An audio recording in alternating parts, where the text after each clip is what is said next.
There is a specific kind of ghost that haunts people like you.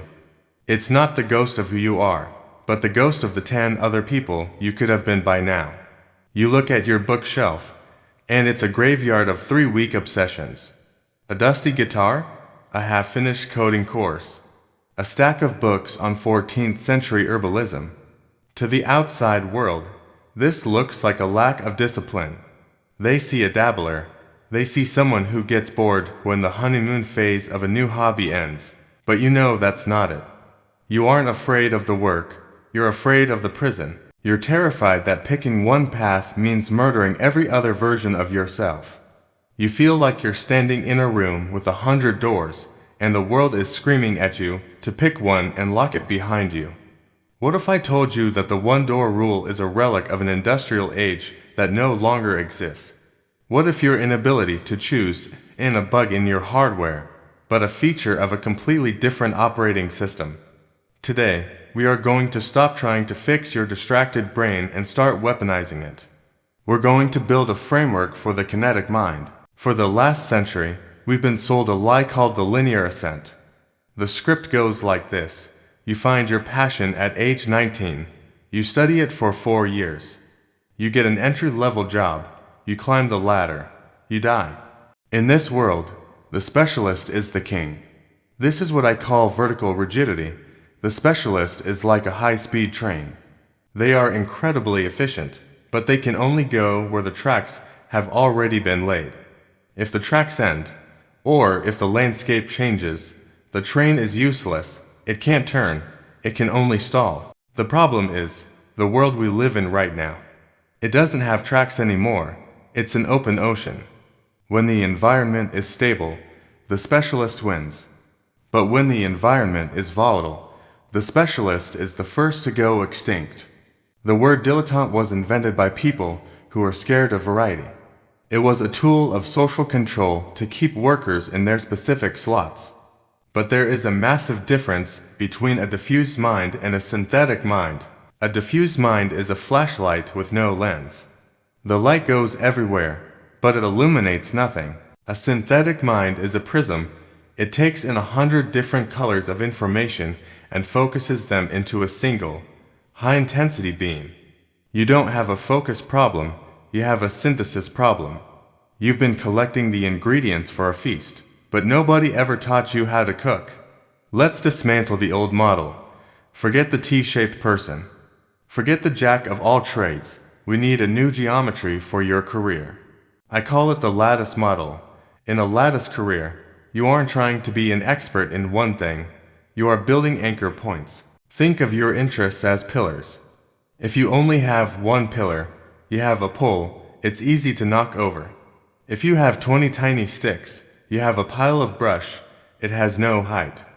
But if you build 3 distinct pillars and connect them with a horizontal beam of meta skills, you create a structure that is mathematically impossible to knock down.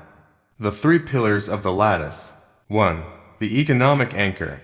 This is the skill that the market currently values.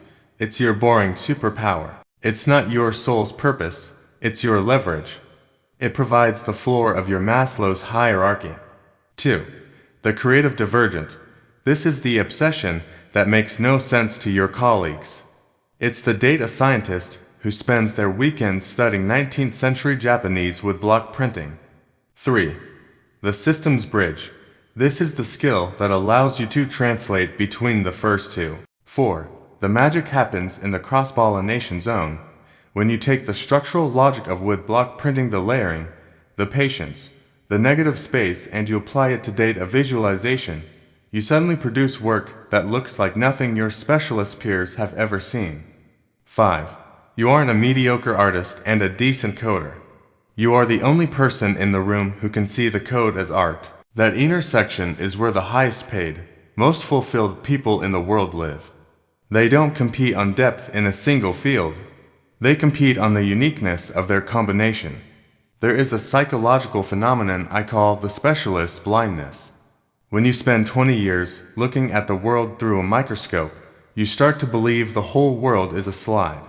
You lose the ability to use transversal logic, Transversal logic is the ability to take a solution from a distant field and drop it into your own. A biologist looks at a traffic jam and sees a vascular system with a blockage.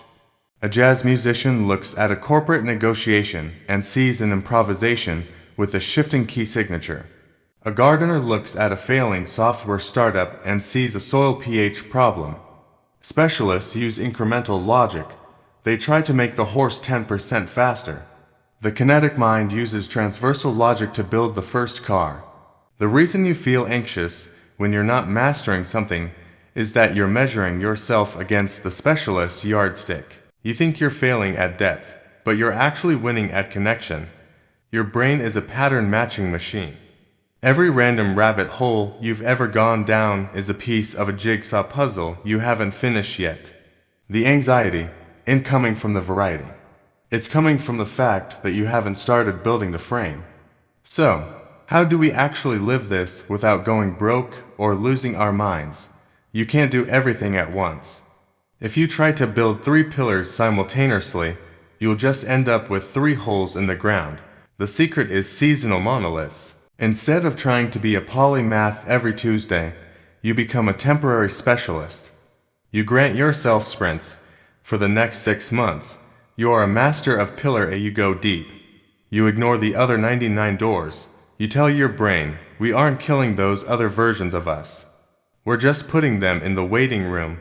Once you reach threshold fluency, which is the point where you understand the grammar of a subject well enough to explain it to a child, you stop. You don't need to be the top 1% in the world. You just need to be the top 20%. Why? Because the law of diminishing returns is real. To get from 0% to 80% mastery takes 20% of the effort. To get from 80% to 100% takes the remaining 80% of your life. For the kinetic mind, that last 20% of mastery is a trap. It's where the joy goes to die. You build your 80% pillar, you save the progress, and then you move to the next monolith. Over a decade, you haven't just had 10 jobs, you've built a citadel of competence. The biggest enemy of the kinetic mind is a lack of focus. It's leaking ideas. Because your brain is a high-frequency receiver, you're constantly picking up signals. If you don't have a place to put them, your RAM gets full, and you crash. This is why you feel overwhelmed. You need an external cognitive architecture. I don't care if it's a physical journal, a digital database, or a wall covered in post-it notes. You need a system that honors your past obsessions. When you stop feeling like you have to remember everything, you give your brain permission to be present. You can let the 14th century herbalism phase go, knowing that the notes are indexed and waiting for the day you happen to be designing a logo for a pharmaceutical company and need a symbol that feels ancient and trusted. Your past is not a series of failures, it's a library of metaphors. The world will continue to tell you that you're scattered. They will tell you to pick a lane. They say this because they need you to be predictable. They need you to be a replaceable part in a machine they understand. But you weren't born to be a gear. You were born to be the architect. The most important problems facing our world today: climate, AI, social fragmentation, cannot be solved by specialists. They are wicked problems. They require people who can speak 5 different languages of knowledge and find the hidden thread that connects them all. So, the next time you feel the itch to start something new, don't apologize for it. Don't feel guilty that you aren't finishing the old thing. Ask yourself, how does this new piece fit into my lattice? What metaphor am I learning here that I can use somewhere else? You aren't a jack of all trades. You are a master of synthesis. The graveyard of your hobbies isn't a cemetery. It's a garden. And if you look closely, you'll see that everything you've ever loved is starting to grow into one single, beautiful, and terrifyingly powerful shape. Stop trying to be one thing. Be everything. The world finally has a place for you.